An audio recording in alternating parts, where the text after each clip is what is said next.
We get stuck in that trap of I may be unhappy where I am, but I'm comfortable where I am, so I'll stay. Because the idea of leaving my comfort zone is just way too scary. But what I've now realized is that on the other side of your comfort zone is where you can live your truth, is where you can be your most authentic self.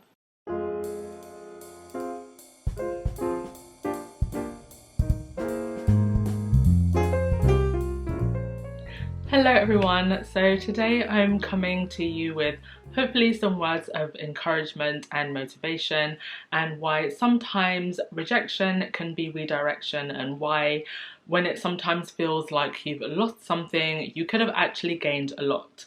So about a year ago this week, I was made redundant from my job, and you can imagine, especially in the time of you know what, can't say the word in case the censors come after me, but that thing that's been happening, you can imagine how that was very devastating and brought about a great sense of uncertainty, not knowing whether or not I was going to be able to get a job quickly enough after that, because the world had pretty much shut down. Nobody was really hiring, and even for the companies that were hiring, they weren't necessarily industries or companies that I wanted to work in. It was very much a beggars can't be choosers situation at the time. What made it even worse is just the whole way that it was done was kind of spiteful and hurtful. In my meeting, there was almost no mention of any of the good things I had done in the 3 years I had been at this company. I had known for a long time that I wanted to leave. I just think I didn't have the backbone to do it, and I'd gotten so comfortable. But there was a lot that was wrong, specifically with my manager and the CEO, who are pretty much the only two people that I had a problem with. But there were a lot of things that happened that really shouldn't have, and I didn't listen to my instincts fast enough to leave sooner. I would often put forward ideas, and those ideas would then be stolen and put forward as somebody else's. I would ask to be given more training, and I wasn't given more training. I was asked to be given more responsibilities, and that didn't happen. And looking back now, I realized that the working environment that I was in was not only not allowing me to fully express myself creatively, and it was holding me back. And I think a lot of us do this. When we feel comfortable, even if a situation isn't necessarily good for us, we tend to stay. We get stuck in that trap of I may be unhappy where I am, but I'm comfortable where I am, so I'll stay. Because the idea of leaving my comfort zone is just way too scary. But what I've now realized is that on the other side of your comfort zone is where you can live your truth, is where you can be your most authentic self. Because in the end, being made redundant from that job has been the best thing that ever happened to me. And this is why I say rejection is redirection. Since being fired from that job, I wrote 2 books, including one that was an Amazon bestseller, Passport Ready, The Ultimate Guide to Solo Female Travel. The world is opening up again. I also wrote a second book that was published in February, The Way of the Wildflower. I finally launched my online business. I started collaborating more with people in my fields. So ultimately, losing my job allowed me to reflect on where I was and realize this is not where I want to be, and I'm not going where I need to be going. But it was having the rug pulled from under my feet that forced me to do that. And the reason I started thinking about all of this in the first place was because there are similar parallels with Harry and Meghan. If you remember back to the Oprah interview, one of the things that Meghan said was that the firm wanted her to be 50% of herself. And I think for those of us that were watching very carefully, we did very much get a sense of that she was not fully able to walk in her power at the risk of overshadowing anybody else in the institution. What's so incredible though is that even at 50%, she still did more in 2 years than everybody else in that family have done in the last decade. And so this is why I say, regardless of how awful it's been, and it has been awful, and nobody should ever have to go through what Harry and Meghan went through, more specifically Meghan, because really the vitriol has been mostly directed at her.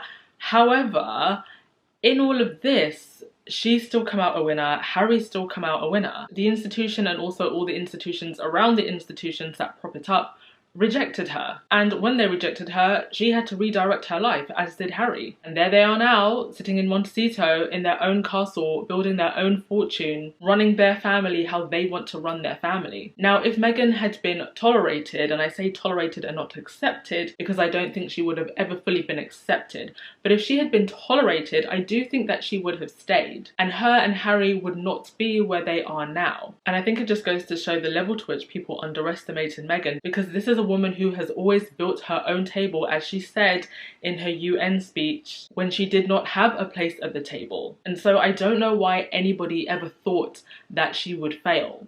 So my advice to you is count your haters the way you count your blessings. Because I'll tell you something, nobody goes after someone who isn't doing anything. If you're broke, if you're not doing anything, nobody's coming after you. It's when you start doing big things that people come after you. And remember that sometimes when it seems like someone's trying to bring you down, they could well be doing you a favor. They think they're destroying you when actually they're leading you to a $100 million deal with Netflix and a $30 million deal with Spotify. Because here's the thing, and this is what I've noticed with Meghan, some of her biggest haters pay more attention to her than some of her biggest fans. I never understood why you would obsess over someone who you claim to hate, but that is a whole nother video. Point I was trying to make was, before I digress, when you're doing well and you're doing right, jealous people will come after you. Me personally, I like to take inspiration. I like to take lessons from people who are successful. That is why I have this channel. So no matter what's happened to you over this year, a lot of us have had a very difficult time. Just sit down and ask yourself, what can I do to redirect from here? Maybe there's a passion you've always wanted to work on and you've never been able to do it. Maybe there's a new skill that you can learn that improves your employability. Maybe you're just not living the life or lifestyle that you want to live right now. So take yourself to that place. Mentally take yourself to that place where you want to be in life and work your way backwards and think about the steps that you need to take to get there. And that's really been my main focus over the last year, is thinking about what I can do to get to where I want to be. And I really do believe now that I am fully walking in my truth and fully walking towards a life that feels the most authentic for me. That's where I'm going. I feel like that's where Harry and Meghan are now at. You know, celebrity is kind of like a microcosm of wider society, and it gives you a chance to almost be a third person and look at that situation and see what lessons you can pull. So let me know what you think about that. Have you ever been in a situation where you just didn't know what to do and you just felt like, I don't know what steps I'm going to take, but then you ended up going in a whole different direction and things actually turned out better for you? Let me know in the comments section. It's going to be an absolute delight to see what Harry and Meghan have installed once this whole situation has died down, because they were only operating at 50% while they were in the palace, and then they left the palace and the situation came along, and then during that time Meghan had a miscarriage and has now had another baby. So once maternity leave is over, once the situation dies down, they are going to be absolutely unstoppable. And that, my friends, is why sometimes rejection is redirection. I hope that motivated you a little bit, and I will see you in my next video. Bye.